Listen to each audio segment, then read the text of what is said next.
overseas known line as Wootini, here with another Gay Gamer video podcast. This past weekend I went to see a couple more movies, catching up on the movies I couldn't see because I was away 4th of July weekend. And first I wanted to check out Elvis, because I felt like, I know it's probably going to be streaming soon, but I felt like this was something you want to see on a big screen with the surround sound and the whole experience. And that was helpful. I probably would have liked it even less if I'd seen it on TV. Because the problem is that there's a good Elvis movie in here somewhere, but Baz Luhrmann didn't make it. He made the very odd choice to focus on his manager, Colonel Tom Parker, who is the manipulative villain who destroyed Elvis's life after building up his career.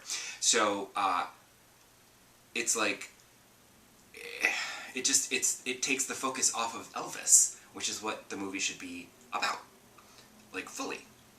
I mean, it is about Elvis, but you have the Colonel, who's, I guess you call him like an unreliable narrator type, because I know that I don't know a lot about Elvis, but I know they got one thing wrong with his military service, so I'm like, did they purposefully get it wrong so that they could say that the Colonel did it, or did they just not care? I don't know. But the problem is that Austin Butler is like super good as Elvis. He's actually surprisingly terrific. So I would have really liked the movie to focus on him and his character and develop it and really get us to know Elvis and feel for him. But every time they start to do that, here comes Tom Hanks and his crazy prosthetics and weird accent. It's a choice. So I feel like if you're a big Elvis fan, you might not like this movie because you'll get annoyed. If you're a casual Elvis fan, or like me, you just sort of know some of his music and know who he is, then you might enjoy it more. But yeah, I was disappointed, unfortunately. Not disappointing was the other movie that I saw yesterday, which was Marcel, the Shell with Shoes On. I just thought the trailer looked delightful, and I watched one of the internet shorts and was like, this is delightful, and I think I need to see this movie. This one I wanted to see in the theater because it's an A24, and those don't like stream on Netflix or Hulu or HBO or anything, so I was like, let's just go see this with my AMC A-list and see if I like it or not. And oh my god, it was delightful. I mean, I cried multiple times over a stop-motion animated shell. It's so charming and, like, delightful. And they expand it, and it does fill a full 90-minute movie. You know, getting to know Marcel and his grandmother, and, like, you know, getting them reunited with their family who disappeared years ago. It was a whole thing. This quest becomes, you know, the story of the film, and it's so heartfelt, and it's just so charming and delightful, and I was just like, so, I can't recommend it highly enough. Absolutely delightful film, and if you don't cry during it at least once, then you are dead inside.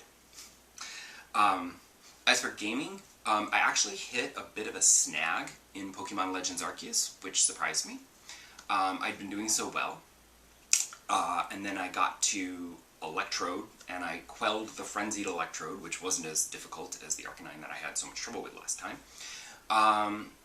Like, it only took me like 2 or 3 tries, I think. It was pretty nice.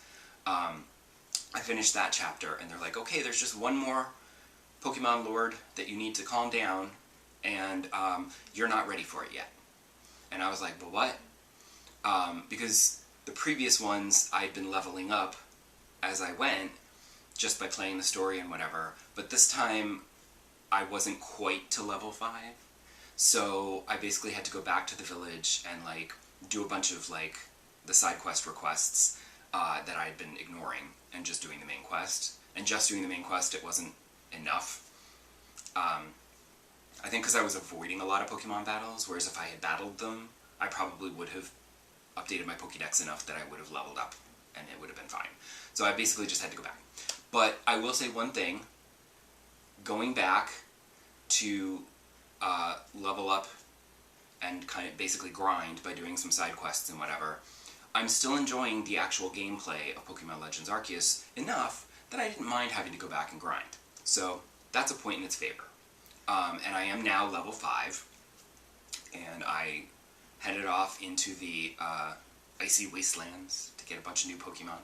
And I will say that, looking at it, there are 10 stars, so I'm now level 5, and it looks like 10 is the highest level you can be. I don't know if...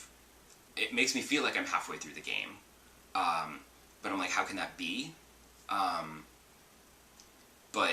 I don't know if you get to level 10 by the end of the game or not. I don't know if I am halfway through, or if I'm like, 3/4 or 2/3 of the way through, and you'll just end up finishing the story at level 8 or whatever, I don't know.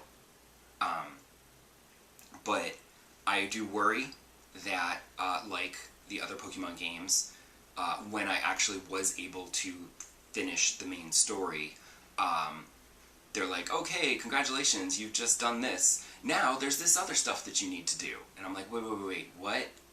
And it just feels like, this tacked on content that is just extra to just pad out the game and make you play it some more. So we shall see what happens after I quell this final Pokemon Lord, if there is a natural extension to the story, or if it ends up just being like, here's a bunch of busy work until you get to the actual ending of the game.